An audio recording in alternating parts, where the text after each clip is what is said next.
Мен Маматай кызы Илгиза. Учурда 4 жашар менен алекмин.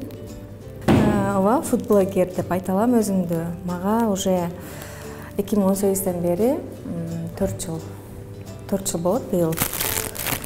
Биринчи баламдан кийин үйдө отуруп калган кезде баштагам. Тамак аштарды күнүгө жасайсың, ошолордундай сонун кылып сүрөткө тартып, Инстаграмга жүктөйм, анан лайк басышат, анан рецепт сурашат. Кантип жасадыңыз, бул кандай деп.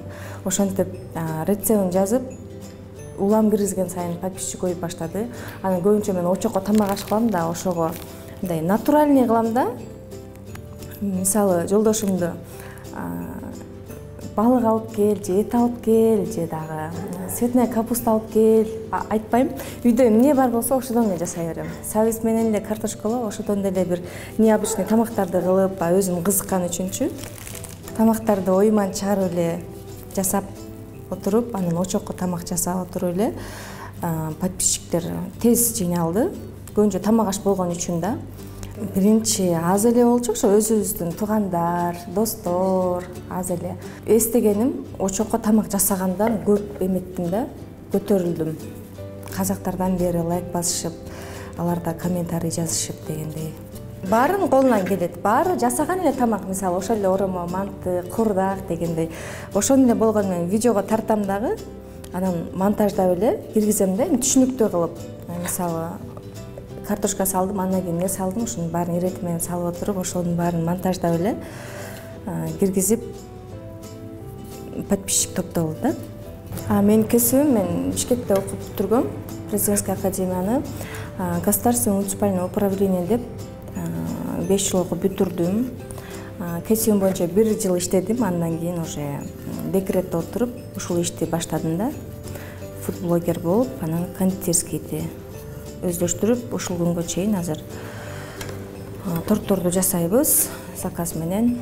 Студия дагы ачып алдык.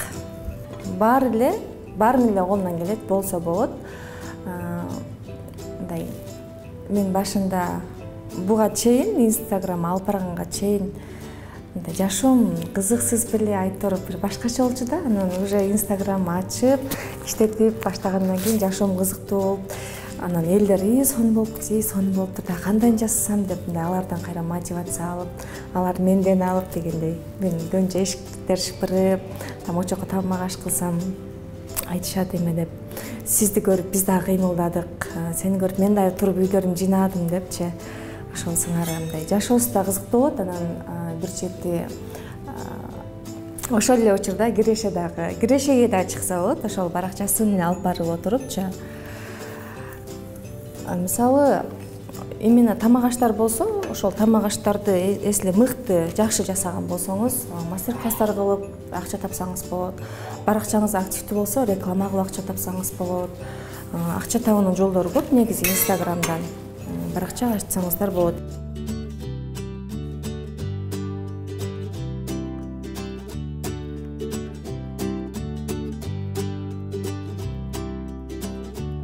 Башында бул иш башталып атканда каршы чыккан себеп үйдөгү иштер калып кетет. Үйдө ата-энем колунда жашаган үчүн кечки тамак жасалбай калбасын, же болбосо балдар кароосуз калбай калбасын деп каршы чыгып да булчу. Кийин барып анан мен көндүм, менден кийин ата-энем көндү. Мисалы, тамак жасайт, аны публикация сторияда, то есть Инстаграмга публикация кылаардан мурун ата-энем өзү айтып калчу окуп да. Апамдарчы, токтой Илгиза тартып алсын. Сүрөткө тарттыңбы, жей берели депчи. Бардыгыбыз көндүк. Көнүп, өзүм дагы иштеп атам деп айтпайбы? Азыр эми бизде мамлекетте кандай десем, онлайн бизнес өнүгүп аткан учурда, ошого эгерде үй бүлөдө аялы же эркек ушундай бир иш менен алектенип турган болсо, сөз колдоо керек деп ойлойм. Себеби бул нерсе дагы да өнүгө берет да. Ошого эгерде аялы баштаса, мен кеңеш берет элем, күйөөсү сөзсүз түрдө колдоп кетиш керек.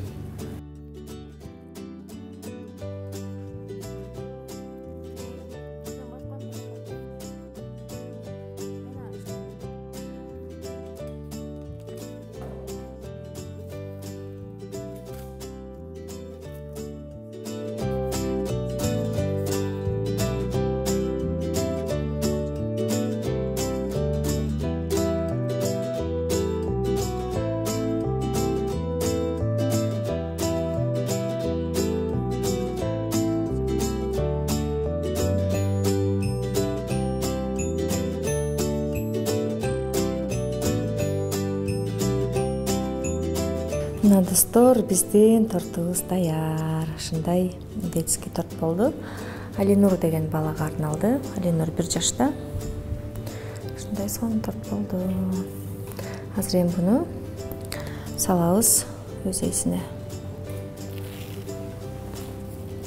Даяр. Ушундай детский торт.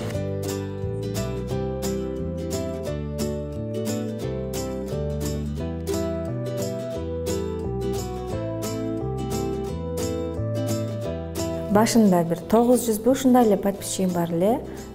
Мындай так эсимде деле жок. Азыр Кудайга шүгүр 361 подписчигим бар. Кечээ эле мисалы айылдын жашоосунан өзүмдү киргиздим.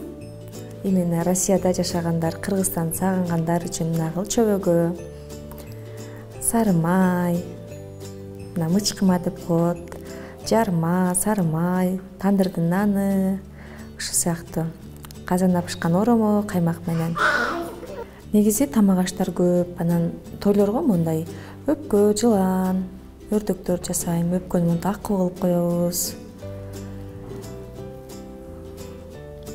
Дагы казанда бышкан тамактар.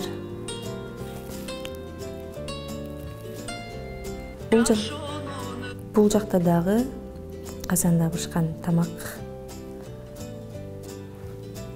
Айылдын жашоосунан тартылып келинген.